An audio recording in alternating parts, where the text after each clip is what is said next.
Hi, this is Randy Finney with the right side of the chart, and this is a closing market wrap for the week ending Friday, April 3rd, 2020. I'm going to run through this one quick, and I mean that because I've actually spent over an hour. I recorded a video. Actually, the second draw, I had a little glitch with the recording software, and after recording the second one, it just literally vanished. It didn't give me the option to save or upload it like it usually does.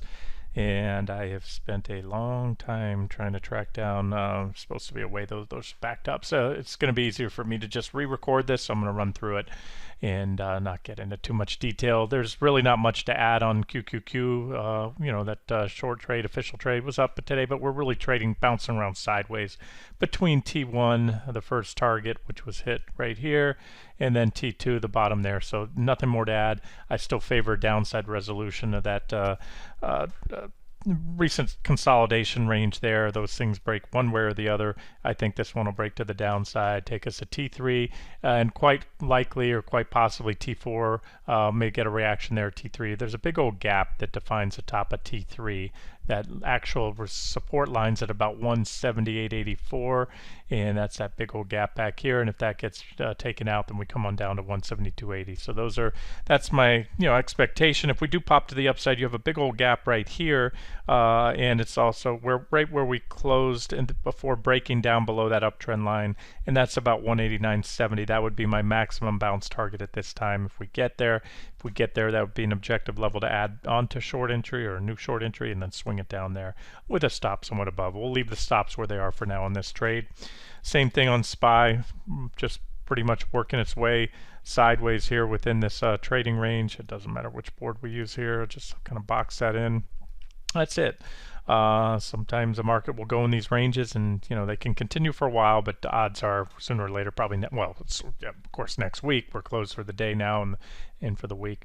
And SPY takes that out. You're looking at probably a move down to there at about 234.65. That would be from where we're at, or about where we closed today. That should be good for a drop of about another 6%. And then if it enters the gap and fills the gap, it'll probably come on down and test those lows there and maybe even undercut them. That's about 219. That's about 12% lower. So as of now, that's what I favor, unless anything positive happens over the weekend. Right now, the trend seems to still be things getting worse with coronavirus. New York just reported the most number of deaths in one day. It's not getting any better there, and most places it's not. Now things could turn, so we'll see what happens over the weekend. But again, as long as coronavirus rages on and people are staying in their homes, there's no positive way to spin that. And these stimulus checks aren't going to do squat as far as doing anything for the economy. Once they get into people's hands, at least that's my opinion. So it's all about whether the fundamentals start to shape up or not. But as of now, I'm not seeing that, so I do favor more downside. All right, we're also short the semis, SSG, ultra short semiconductor ETF. That was up today, another almost 4%. But remember, we already hit T1. We need to take that level out. And the success or failure of this trade will depend largely on what the market does. This is highly correlated to the QQQ trade. So if QQQ goes on to break from the trading breaks down below the trading range, and takes another leg down, there's a good shot this SSG will move up here to that second target there at 1723. And like the QQQ trade, depending on what happens next week, may extend the target on that, and I may extend the target on this one and add an additional target or more on SSG. Our other, these are all proxy shorts on the stock market: QQQ, SSG, and of course we have LQD, corporate bonds. Usually they move inverse to stocks, but as you can see, because for a lot of the reasons I've cited lately, they're trading in line with the stock market. Stock market dropped, corporate bonds fell, and that's usually the opposite of what happens. What's going on here, and the basis for this trade is the credit quality within there. Those triple B bonds just sitting one notch above junk status, and so when the market rallied, that's hope that the worst is over in the economy and the stock market. So LQD rallied as well, and so now if we take another leg down, the stock market will likely do so in LQD, and I may extend the targets on this one as well. As of now, T1's the next target, first target still at 119.79, and then T2 at 113.52. PALL is another quasi or proxy short on the stock market because it's rallying in line with that. Stock market goes down means economy's expectations for the economy are going lower. Stock market rallies, say maybe things aren't as bad as we thought. Maybe we got too oversold because this is all has to do with industrial demand for catalytic converters or emissions controls for diesel engines. More so diesel, I believe, in palladium than platinum. I think platinum's more for gas engines, but either way, you have both there, and in that same outlook there. And so far so good. We're below that 210.77 level, but not by, we need to really take it out. Let me show you something on PA. That's what I did in the other video. Let's just touch on that. PA, the palladium futures, and you can see, I'll zoom in a little tighter for you here. We have taken out, but not by a large margin. Actually, no, we moved back above it since the last video. 211.16, not 211.16, 21.16. That's support on PA. Pretty darn good support. It's been fighting hard to hold on to that right here. And remember, the bigger picture is we had a ascending broadening wedge pattern right here. If I can get a line tool going. There it is, ascending broadening wedge pattern right there. We broke down, kicked back tested the bottom of the ascending broadening wedge pattern, this trend line here from below, rolled over, but this is a big support level, 21.16, and so far it's been holding all week. So if we can break that next week, I think this is about a 17% or so drop down here to this next target on PA, about 1773, and the ETF, our proxy PALL, should follow, and then you can see some additional targets here. So again, all those trades that I just went over, they're 4 different trades, but they're very related, and they're largely dependent on another leg down in the stock market. So we do have some longs as well, and I'll try to continue to increase that. On the equity side, I don't see a lot that stands out. I'm still going to try to get to those ideas that a lot of you members have shared over this week in the comments section. I'll try to dig through some of those and see if anything stand out, any plays on the economy, on what's going on. Like I mentioned, I just kind of threw out, PZZA the other day, Domino's Pizza, and or that's Papa John's. Domino's is DPC, just because people are eating in, and so that should be a net benefit to these companies. And then I picked on others that are holding up, probably for the wrong reasons. People are keeping this stock like Costco up, and again, I already made the case for a short on that, but we just need to trigger. So I may add that next week as an official short trade, depending on what. Let's just wait and see at this point. It's Friday, 2 days of overnight risk. 2 days, a lot can happen over the weekend. So I'll check the futures on Sunday night, of course, Monday morning before the market opens, and we'll see which way it looks like the wind's going to blow that day. The other things I wanted to talk on, those ETNs that we have, the corn, that's it. Giving a little patience here, being a little patient with this one.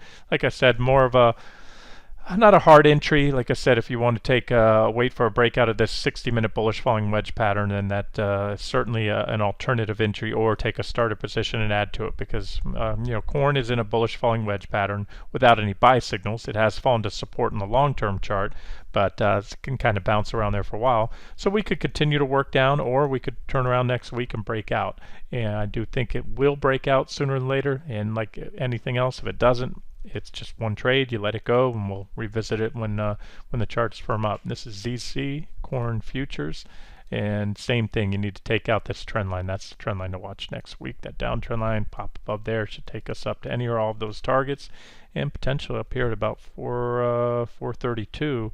I think ultimately, if we can get some upside going, and that would be about a 30% lift right there in corn futures. So corn, the ETF should follow, or the ETN should follow suit. We also have ZB sugar, and same story. I already updated this yesterday, so I won't go over everything that happened there, but we had a little pop, small wedge, but the bigger picture is this bigger wedge with this downtrend line in that 1073 level. So we can continue to work our way down, and it doesn't change anything in the technical posture of this. We're in a downtrend now. The most significant buy signal comes on a break of the larger trend line, take us up here minimum to that 1070 or 1170 level right there. And should we continue a little lower next week, there's plenty of room for a marginal new low, as long as we don't, it's marginal, not too too much below the recent lows to keep these divergences intact right there.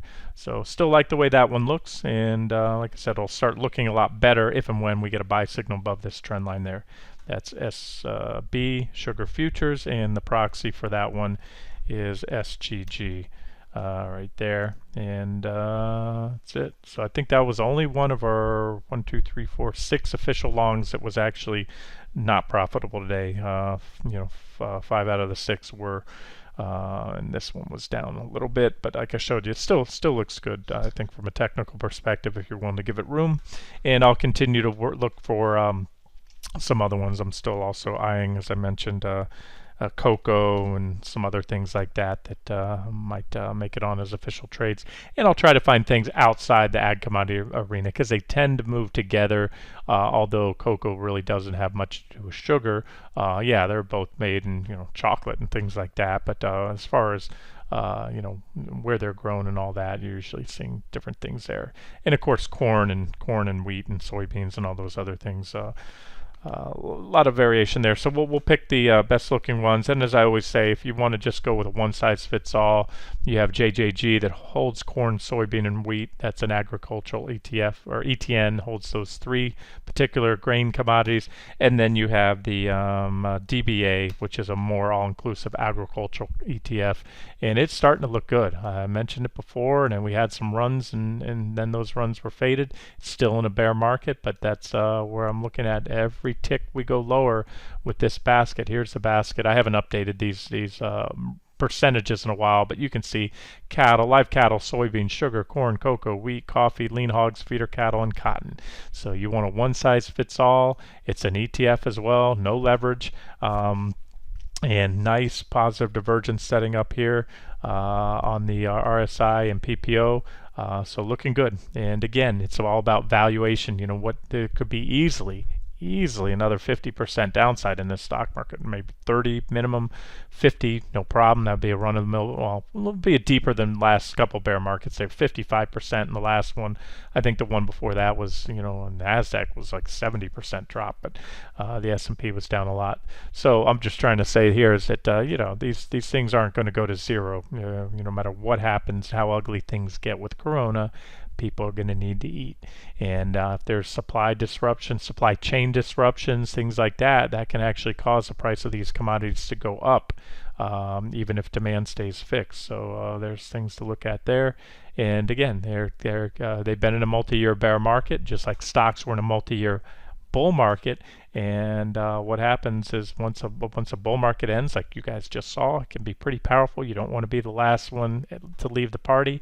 And same thing with commodities. When people finally realize that, hey, we're in a recession, maybe going to head into a depression in the U.S. with what's going on here. Where can I find some relative value? There's a lot of hot air to come out of the stock market after an 11-year bull market run, one of the strongest and longest in history. So therefore, at some point you're probably going to see money coming into these. And most importantly, the charts are telling us that it's starting to set up constructively. And we've had a lot of hit and runs along the way. There's been many trades on many of these commodities along the way. Even in a bear market, you can make money just long side trading, a security or commodities like this.